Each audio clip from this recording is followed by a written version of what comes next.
Super excited to announce the Law Firm Retreat Design Your Future being held this August 5th through 8th, 2026 in the Denver, Colorado area. Teaming up with law firm architects, Power Strategy Group, we're going to be having an amazing opportunity for up to 15 firms to work on the business, not in the business. Find out more at powerstrategygroup.com. There's going to be diligence on what kind of book of business you have. There are going to be certain expectations and goals when you get there. And so you're going to want to make sure you're not setting yourself up to fail. So will your clients go with you? And also, will your clients be comfortable there? And then I also looked at, will I be comfortable there and my team? And like what I mentioned, don't rush in getting to know the firm. If you feel rushed, it's probably not a good situation. There's going to be diligence that's done. Do your diligence on both sides. Go in with an open mind. Welcome back, everyone. This is Ruby Powers, your host of Power Up Your Practice. We have Christine J. Alden, immigration attorney and shareholder of Buchanan, Ingersoll, and Rooney. She's the past president of the American Immigration Lawyers Association South Florida chapter and a community leader. Christine, welcome to the show. Thank you so much for having me. Hopefully, I can help some people today with my advice. Yeah. I feel like I've known about you for a while, but then we were matched on a panel not too long ago for the AILA South Florida chapter conference. And I mean, it was great. It was just, I got to know you really a lot better, from zero to something.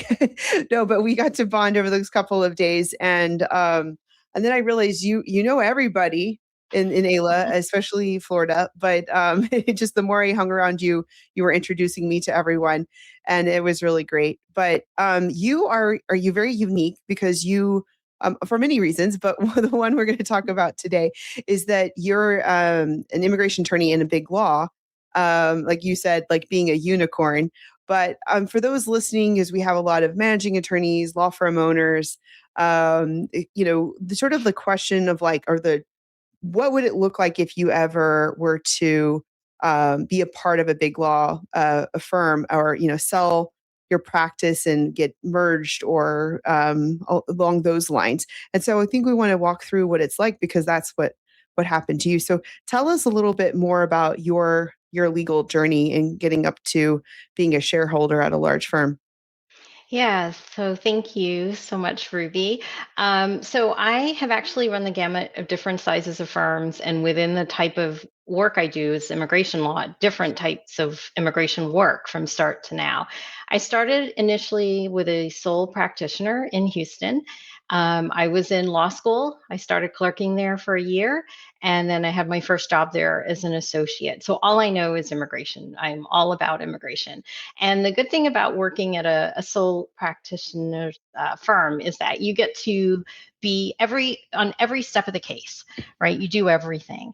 And so I had a very different practice then. My clients were smaller. I was doing a lot of deportation defense. I was younger. I had a lot more energy then. That was 30 years ago. And I wanted to save the world. So it was very, very different. About 2.5 years later, I then moved to Miami, and I came to a boutique immigration law firm, which was a very special boutique immigration law firm. At least I thought so, because it was the longest running immigration firm in the state of Florida.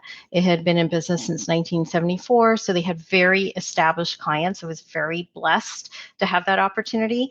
And I went to work with Michael Weiss, who's a past national president of American Immigration Lawyers Association. So the kind of clients he had were very, very different. I started doing more business immigration.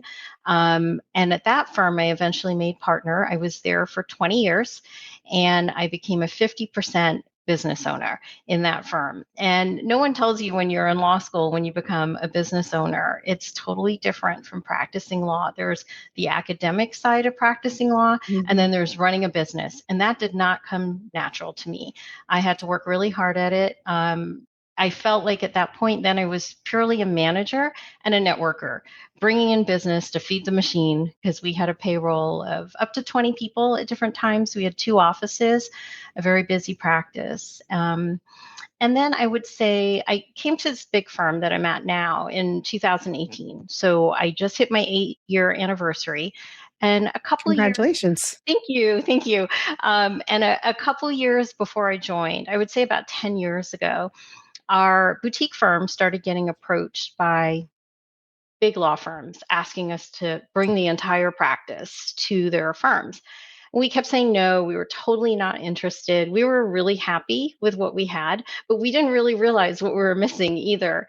And Mm. the firm that I'm at now, they approached us, and we thought, okay, we'll go talk to them. One of my I was 50% partner. My other partner, who we are still together, we've been partners and working together since we're baby lawyers. We actually just hit our 25th year Oh, anniversary working wow. together in December. We're very proud of that. She had a good friend who was a partner at the firm where we are, and she invited us to come and speak to them. So we thought, okay, let's just go. We're almost being polite, but also being curious at the same time. And when we met everyone, we thought, wow, these people are so nice. And we talked, I would think, for about 4 months. It wasn't rushed, there was no pressure. And about a month before we ended up signing, we decided we would like to come to this big firm. And so there's a whole diligence process that goes on, a whole review of your books, your book of business, all of that. And we haven't looked back. It was quite a leap because we were leaving behind something that we loved, our two offices, but we brought everybody and all of our files and all of our clients with us. And that's how I ended up at the big firm. So the firm that you're at has multiple practice areas, and they were looking to add immigration. Is that, So or they already had it? they actually had immigration Mm, already. They were looking to expand. One of the nice things is the immigration department. All of us have different experiences, so we come together and we can all help each other out. But it is a national firm with a lot of other practice groups, and I think for those looking to go to a big firm, one of the most important thing you need to look at is the firm you're considering. What practice groups do they have there? Does it complement yours? Are you frequently referring business outside of your firm? mm. Whereas when you come to a big firm, you have a deep bench, right? So you can refer business, you can keep track of the client and continue a relationship with the client while they're working with other partners.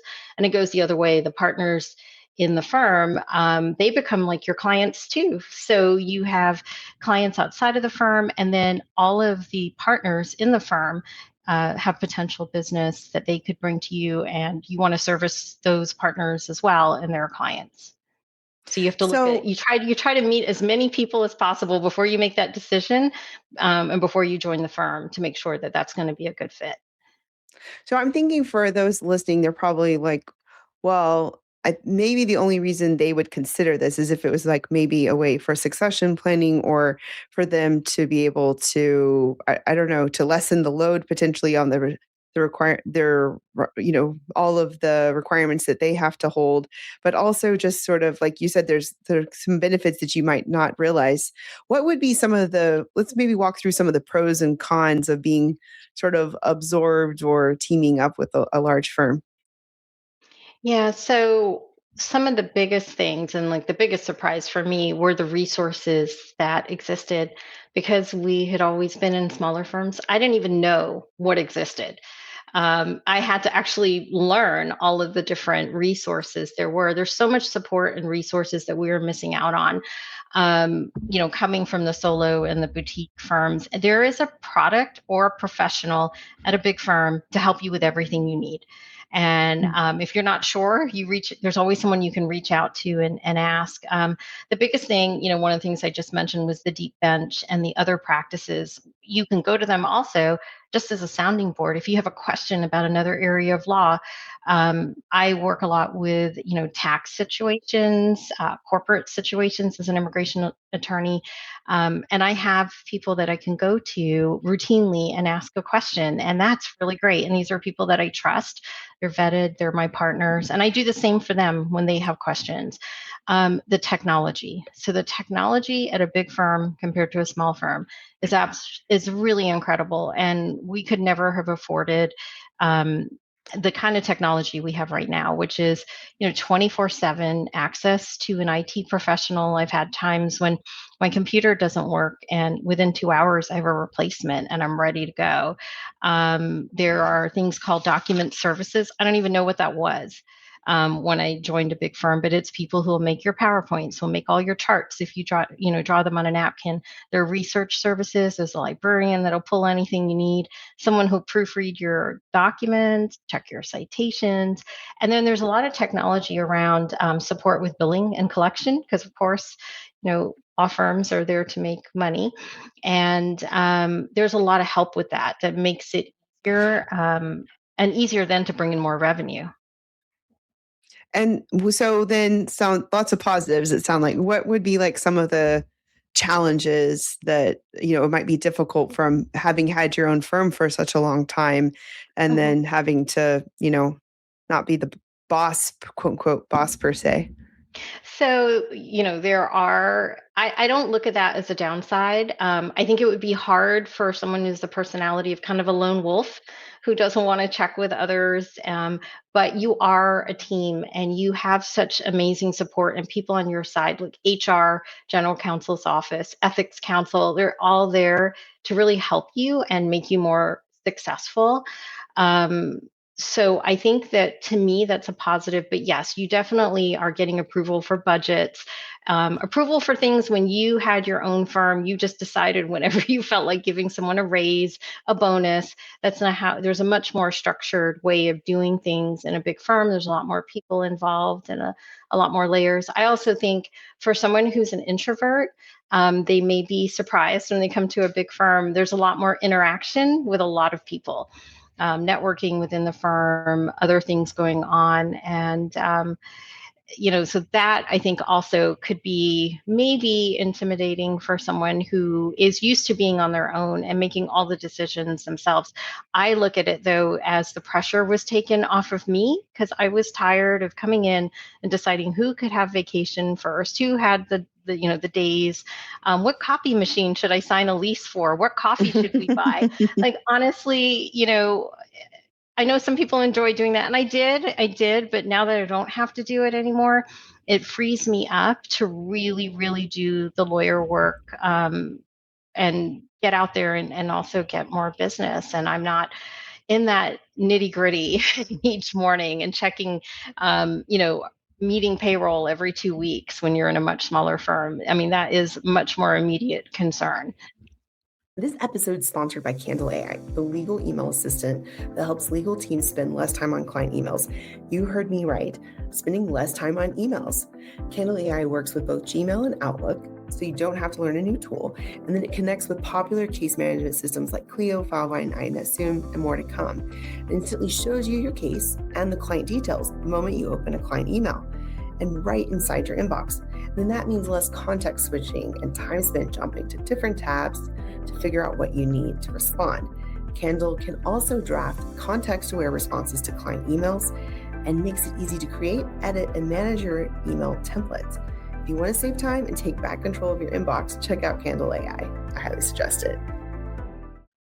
So, if an attorney was to think about considering that move, because maybe some of the pros you're mentioning sound better than the cons or the challenges, what would be some of the things to consider? Because probably it would be someone who's had a firm for a while, and they're looking to maybe a larger firm. And this also could be maybe merging with another firm in general, not necessarily like small and large, but maybe combining forces. But it's really more like merging or in that type of sort. What would be some of the considerations Mhm. one should go through when they're going through that decision making? That's a really good question. The first thing I thought about was, would my clients go with me? Right? You want to Hmm. make sure, because you're there's going to be diligence on what kind of book of business you have. There are going to be certain expectations and goals when you get there. And so you're going to want to make sure you're not setting yourself up to fail. So will your clients go with you? And also, will your clients be comfortable there? And then I also looked at, will I be comfortable there and my team? And like what I mentioned, don't rush in getting to know the firm. If you feel rushed, you it's probably not a good situation. There's going to be diligence that's done. Do your diligence on both sides. Go in with an open mind. I mean, we went into this with an open mind, had no expectations whatsoever, and we really weren't looking to make a move. But we went in because we were curious. Trust your instincts, right? So, when you're going through this process, if something doesn't feel right, you don't have to keep going. It's worse, I think, to get somewhere and then you had your whole office move, everyone's moved, and it doesn't work out.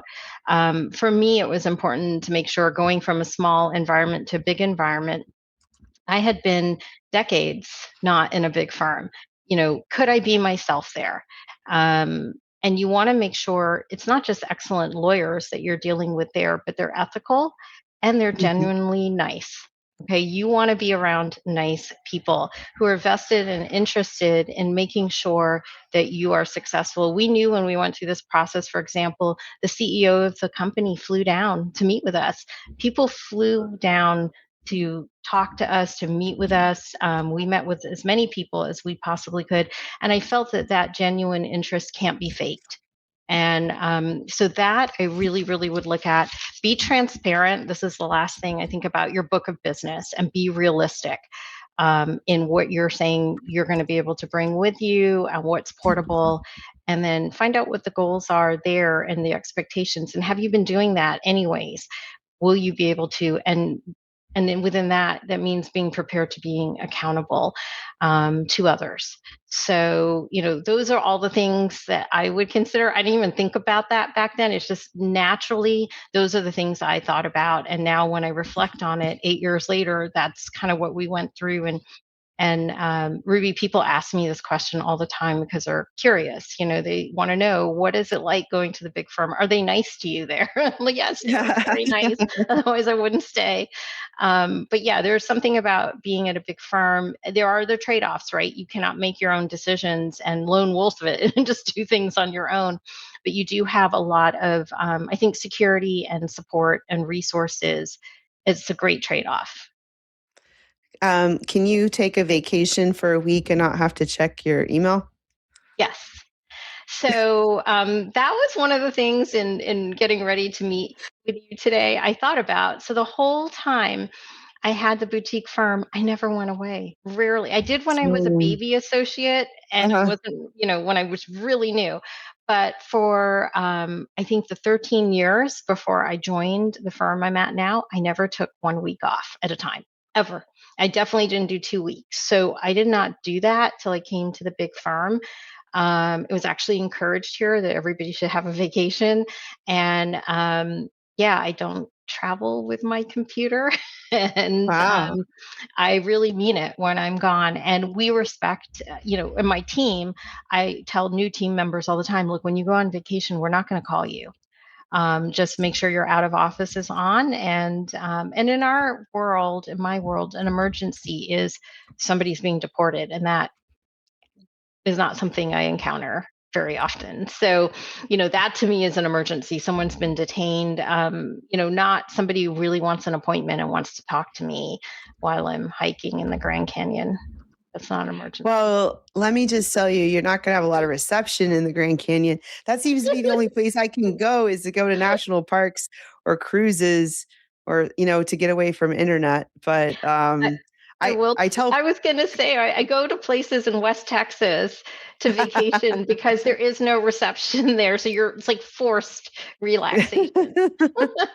Actually, that's funny because I was talking to this family friend guy. He has a ranch in West Texas. This is a few years ago, and he talked about how he was going to bring Starlink so he could have internet out in the middle of nowhere. But that I think now it's like that's a thing. You want to go somewhere where you can't get internet, so you can sort of unplug because it's everywhere. You can't get a break.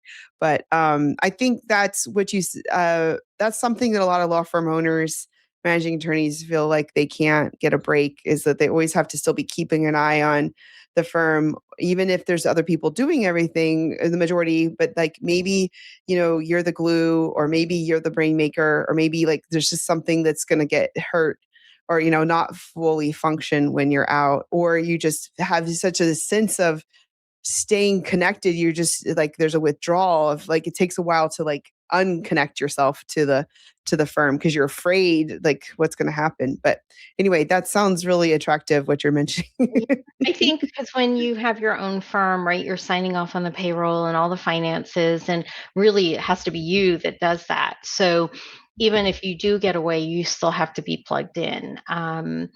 And so I never felt like I could do that. And I actually do have regrets. I have missed like family events. I missed some, Mm, things that I can't go back and change now, but now I can, moving forward, it's been very, very nice to be able to do that. so I'm curious about something about shareholder and how the money part works from whatever you're allowed to you can say or share. Like, do you have to hit certain requirements to stay in the shareholder role, like like so much revenue or like you like how much management? How much are you still in like a management role and in your shareholder role? Yeah, so I manage my entire team. I choose what cases I'm going to take. Mhm, So pretty much that, that hasn't changed. But yes, to be able to stay, and that's why I was saying, make sure you're realistic about your book of business and what's going to come with mm, you. And make sure you ask, what are the expectations? Do I have billable hour expectations, revenue expectations? Because at the end of the day, it's a business, right? And so if you don't keep up with that or you oversell yourself, then unfortunately you're probably not going to be able to stay. And that's going to be with any firm. mhm, mhm. So it's got a lot of benefits, but you have to be realistic of the book of business and the clients and the clients. Were I'm curious another one, but did you do you have to charge more when you're at a big law or firm, That's or a were really you? good question. So when I was at my own firm, I charged pretty much the same, but I was doing a lot of flat rate. Mm, And when I came to the big firm with the technology they have, I was able to see on certain types of cases where I was really losing out, and I was able mm, to adjust. And because I got a little angry when I saw that. And so I pretty much then converted to all hourly. mm, And I feel that's more fair because all of my time is compensated for. And also, um, it kind of is a control mechanism. You don't get tons of phone calls all the time. Like people realize that your time, I always say this, your time is your inventory. And mm, and just because it's not like a tangible thing like a pair of shoes or a car, it doesn't mean it's not important. It's a service. And I would like to be compensated, or my firm to be compensated for all of my time and my team's, time. So yeah, I just think that there are tools there that kind of are eye-opening that maybe you won't have when you're at a smaller firm, and you realize really what you should be charging. okay, I like what you're saying, but I'm gonna play devil's advocate because we're in this era of AI and tech and like the death of the billable hour. So I get the idea of the unit of time and making sure you're compensated for all of that. But then you also do have so many great programs and tools and support. So my thought is, couldn't you figure out how much time it normally takes and then charge flat, but based on the amount of time and resources and I don't know, like considering like now it doesn't take as long to draft or a brief Mhm. because there's a lot of tools out there, or you can use AI to help support. I'm just playing devil's advocate because this has been a hot topic a lot of the death of the billable Yeah, hour. I think, with hourly, there's two sides to it, right? If you take a deposit, you're working off that deposit, and you get things done quicker, you're going to refund the rest of that money. So, Mhm, it really hourly is the true amount of time that you spend on something that, to me, because of my area of law, um, charging flat with everything the way it is in immigration right now is just also unpredictable. Things change a lot, especially on a Friday evening, especially on Yeah, I holidays. know. Um, Can't get and away. you just really can't predict it. And one of the things that I Hmm. shouldn't even joke about this, but I say this all the time so clients can understand. I just, got out of law school 30 years ago, but I feel like a new lawyer again. And I am Hmm. learning again, learning strategies, how it impacts people. And you have a higher expectation when you're out for 30 years than just out of school because you have a full book of business and you're supposed to know all the answers. Um, so for me, billing flat is hard, but yeah, I do understand if people are using technology to get things done quicker. I mean, obviously you have to bill for the real amount of time. If you did it in 30 minutes and not 3 hours, you can only bill for the 30 minutes. Right. I mean, I see both sides of it, and then you would adjust the billable out the rates based off of the infrastructure and experience and how quickly you can accomplish the task. But so pivoting to more of like your leadership roles and how you've worn a lot of hats. You've been their past president of the ALA South Florida chapter with like 1,200 members, past president of the British American Business Council of Miami. You've done a lot of other leadership roles in and out of your law firm. Maybe like what do you what I mean, this is sort of a large question, but like what do you see the benefit of doing these leadership roles when some people are like, I'm just trying to keep my head above water, practice, take care of the clients, run the law firm, because you and I both are crazy about practice getting out there in the community and I think we both enjoy it a lot. So it helps balance me out, I feel like, but it can be a bit much sometimes. But what have you seen has been the benefit and why do you do so much outside of the So practice? I started getting involved, when we had the smaller firm because I had to. I had to get out there and get business. So it's kind of just a habit. Hmm. And what I did is, I don't join everything. I'm strategic. I join one or Hmm. two things. I have to enjoy it. I have to enjoy the people around. Yeah. Otherwise, I don't want to go. Um, and You when don't want to go work for free. well, Yeah, I don't want exactly. to. I just, That's I know right. it's called the word work is in networking. You are working, but I still want to enjoy it because it's always after hours or during your lunch Exactly. or No, I agree with you I completely. You have to be and able I to see enjoy you, it. Ruby. You enjoy it. Yeah. I mean, life is too short, right? I always want to have a Hmm. little bit of fun in everything that I do. Otherwise, right, why do it, right? But I have chosen things where when I get there, I don't want to just join. I look at the big picture and I think in 5 years, could I lead this organization? And that's the goal I make. If I don't feel like I'm going to lead that organization, I'm not going to join. And so when Mm. I joined the British American Business Council, I had the honor of being the president of that for 2 years. I'm still on the board. I've made wonderful friends through that, but I've also gotten quite a lot of referrals through that organization. And then through American Immigration Lawyers Association, that I was a president of about 5 years ago, and it was a lot. It was a huge responsibility, but really, it was the greatest honor of my career to be trusted to do that. Running a bar Mm. association is not something you learn in school. You kind of learn it from, you have to kind of watch the leaders as you go up in the organization. And then you kind of learn while you're on the job. I learned that year that my life was not my own and I had to be okay with that. Everyone else came first, and I was, Mm. I knew that was it. I had like 1,200 people relying on me. I learned to be very organized. Because you have your full-time practice and then running an organization of that size is also full-time. I had 30 committees and 150 volunteers to oversee a huge Wow. conference. We did monthly CLEs, which was like planning a wedding every month. And I had a board of 17. Everybody has different agendas, different ideas. I learned to listen, to consider what people are, asking for and to assume, good intentions of everyone. I also learned a really good sense of humor because I had to survive. You get pulled in a lot of different directions, but really it's like huge growth. It's like being in school. You learn other parts of immigration law, at least I did, that I wouldn't normally have focused on because it was important to the members. And the members, I look at it as the members own the organization, not me. And I think I realized I was capable of more than I thought. And one of the things I did, one of my role models, and I don't know if people think this is silly or not, is the late Queen Elizabeth II. And when things would really try my patience, or I had a difficult decision, or board members that were going at it, I would just sit back and think, okay, if I was Queen Elizabeth II, how would I react?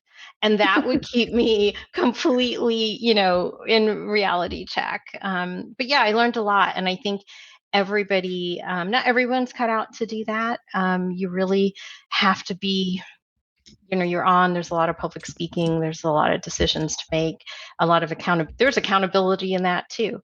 And so, but I think it's a great experience. And if someone's thinking about doing that, I know when I was a brand new lawyer, I would have never guessed that I would have ended up doing that.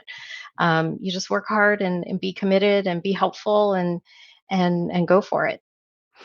Well, and that's a really good reminder of why to put yourself out there. I mean, some people might be thinking about the ROI and the business development, but there's just all that professional and personal growth.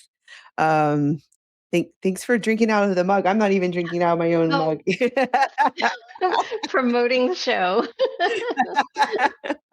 We'll have to make a clip of that. Um, but no, I love that idea. Like I watch The Crown a lot, so I'll have to think about that. Queen Elizabeth II. I mean, She and so would I think never react. She doesn't yeah, react. she's She's very stoic. stoic. Yeah. And that's the thing when you run these organizations, some of the people are your friends, and Mhm, but you can't side with certain agendas because you're friends. You have to step back mhm. from the conversation and do what's best for the whole organization. And everyone who's a member is important in that organization, and their viewpoints, should be heard and considered. Before we go to the rapid questions at the end, Oh gosh. I I think that your story is so fascinating, and we're not giving enough time for it. But like, you were born in it's okay. It's you were born in Sure. England to Yes. a British father and a Jamaican mother, Yes. and then you were studied in the UK, right? And Yes. then schooled in the UK, and then but also the US and Jamaica. So Correct. you lived in all three countries Yes. extensively, it seems like. And and you're the first attorney in your family as well. Yeah, I'm the first to practice in the US and the first to go to law school in the US. I have one cousin who went to law school in the UK, and he's actually the director of immigration for the Cayman Islands. It's a little different. They Wow, wear the wigs interesting. and the robes, Uh-huh. and Oh, wow. it's different. Well, I find that having that intercultural, international background makes things so fascinating, and usually makes us drawn to immigration in some capacity, but it brings a lot of perspective to the clients that we're serving. Are you feeling overwhelmed by all the different things you have to do to run a law firm? Well, you're not alone. So many law firm owners are in the same boat. That's where Staffy steps in. More than 90 firms just like yours are leaning on their bilingual virtual staff for legal, administrative, marketing, and client-facing work, plus their full HR support. I currently have 11 team members with Staffy across my own firm and Power Strategy Group, and it's been a total game changer. Schedule a free initial consultation at staffy.cc, that's stafi.cc, and use the code RUBY, RUBY, for $500 off. Okay, so rapid questions. What is your favorite board game? Oh my gosh, my favorite board game, it's actually Monopoly. I love Oh, Monopoly. okay. Is there a certain version of Monopoly? I would beg my father to play with me, and the reason I had to beg is because it's such a time-consuming game, so he knew it was Yeah. like a 3-hour commitment with me. He had the British Monopoly, which I thought was normal, and I didn't realize until I played at other friends' houses when I was a kid that it wasn't all Mayfair and, those Oh, kind I of see what you're streets. All the saying. streets Yeah. were different. They're all the British streets. I honestly think it's hilarious because Monopoly, Uno, let's see what other these games like make so many different versions now that it's like they didn't instead of creating a new game, they're just changed versions of it. But we play Monopoly Deal because it's cards and you don't have to have the board, but you can play it faster. So that's like my favorite version of Monopoly. Okay, what would you consider a habit that contributes to your success? Hmm. I think trying to be present. I think that's so important, and that is something that I had to learn, um, not to multitask. People think that is a strength. I think that's a downfall because then I think, I put everything in my calendar and I deal with it when I'm at that point. So I free my mind so I can be present and be focused on where I am at that particular moment. So if I have a meeting with somebody in a week at 2 p.m. and they reach out to me now with a bunch of questions, I say, "Oh, we have our meeting at 2 p.m. in a week. We'll deal with it then." I'm not going to stop and be reactionary. And I feel like that helps me um, do a lot of things, but be present while I'm doing them. And everything kind of has its place. And that helps keep me organized and not living in chaos. Yeah. Well, my next question is, what is a favorite podcast or book that you would recommend to listeners? So I love to read books because it Hmm. gets me away from the television screen or my computer screen. I just read The Art Thief, and I thought that was really Wait a good. minute. I think someone else mentioned that a long time ago. Let me double check Am I that. not But tell allowed to me talk more. about it then? Because No, someone says no, no. No, other people say Monopoly. So that's probably the most true. common one. It's a true story about how a young couple went through Europe and they stole like $50 billion worth of art. And What? they talk about like how they did it, and it's really very They talk interesting. about how And they did it? You mean they admit it that in the they did book, it? yeah, one of them ends up in jail. Oh, So okay. yeah, so it's a really good book, and I thought it was really timely because of what just happened at the Louvre. Oh, Um, did they but ever get the stuff back from the Louvre yet? I don't even think I so. don't I think don't so. think so. Okay. I'm pretty sure I've heard about this book, but I mean, I selfishly ask these questions because I find good games, podcasts, and books. So, and ideas for habits. So, okay. I think now I have to read it because it's the second time. Sounds You do good. have to read it. It's really I now I good. have to. I have to. Okay. Last question. And it's different than the previous one, but it's what would you consider your superpower? Oh my gosh, my superpower. Well, I don't know. I feel like you're very friendly and genuine. Oh, that's a good one. I didn't think of that. I was going to say organized. Um, yeah, I do try to be myself. And I actually had a business coach. I've had like three, and each one of them has given me amazing advice. And one of them told me, she's like, just be yourself. I'm like, what a great idea. So, no matter where you see me, whether I'm speaking on a panel, I am in the office, I'm at home, I am myself.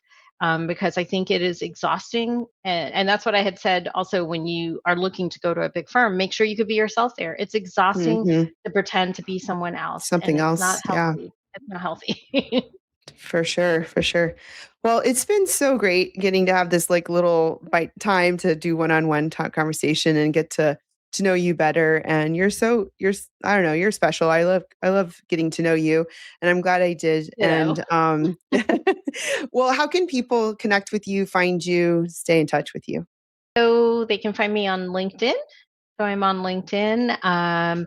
They can also find me by email. I don't know if you've shared that. Yeah, people do sometimes. Yeah. So, Yeah, and yeah. anyone who's thinking about, making that leap, I'm always happy to chat about it. So they can call me, they can look me up. I'm at Buchanan Ingersoll and Rooney is the law firm. I'm on their website, and just, reach out to me. Well, thank you so much. You're so generous with your time and your expertise. And I think this is a conversation that people are curious about. They're like, what if I were to,